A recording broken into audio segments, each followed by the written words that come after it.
Gio and I had the fortune to meet Gene when he came to the Heroes Convention in Charlotte in 2005.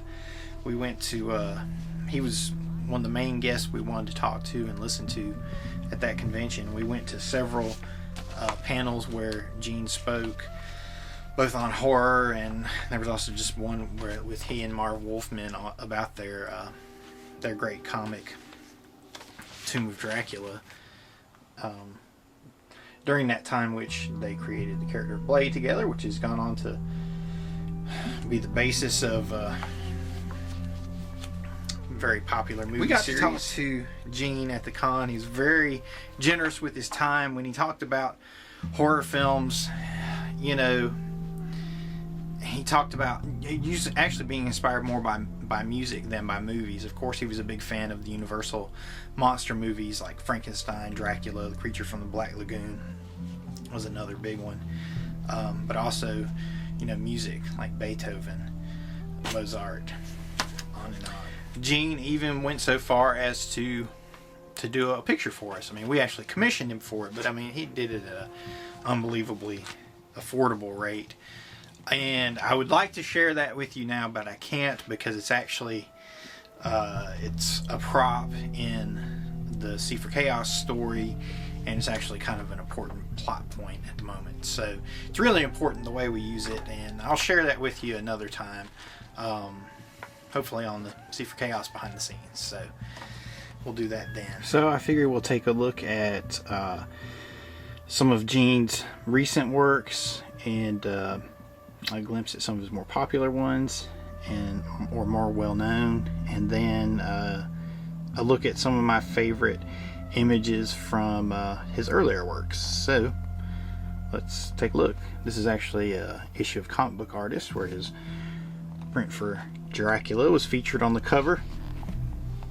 Interesting story, which probably everyone, if you're a Colan fan, you already know, but he based his design for Dracula on the actor Jack Palance, which I always thought was interesting because I just never saw Palance as Dracula.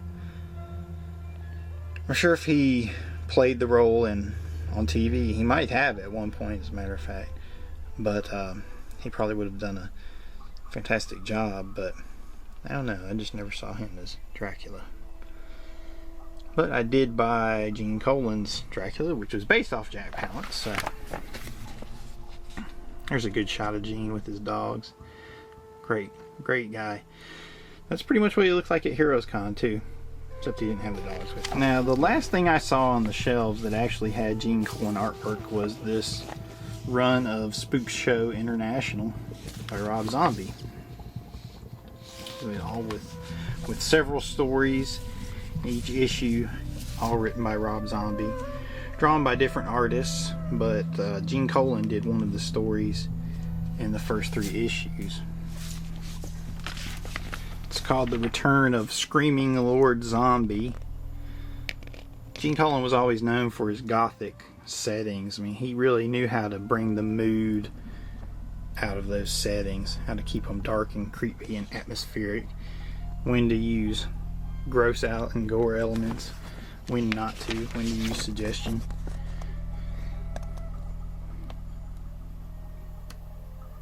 Here's another great sequence from the second part of that story.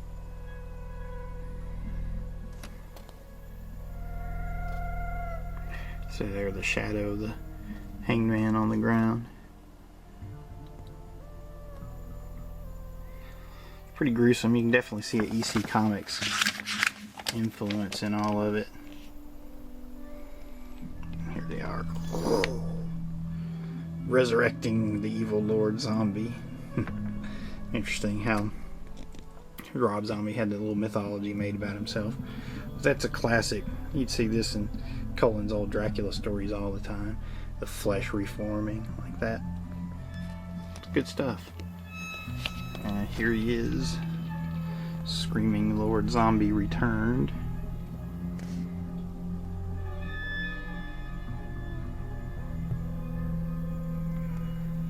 Pretty neat. This thing about Zombie is, you know, he gives a guy like Gene Colan a chance to do something like this Plus, he was probably a fan of his work on Tomb of Dracula.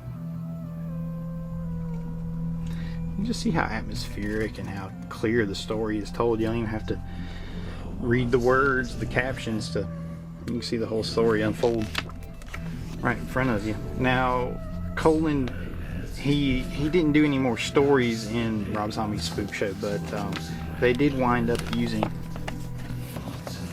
that shot of screaming Lord Zombie's return for the letters page. And you can see this is back when he was promoting House of a Thousand Corpses, and they were showing off fans dressed up like characters from House of a Thousand Corpses. And Rob Zombie answered the letters page. It's pretty cool. So that's how you know Rob Zombie's a fan, because there's not a ton of money in comic book work like this. Not for a guy like him that's a rock star. I mean, he can work a lot less, do a lot less work to be a rock star, make a lot more money.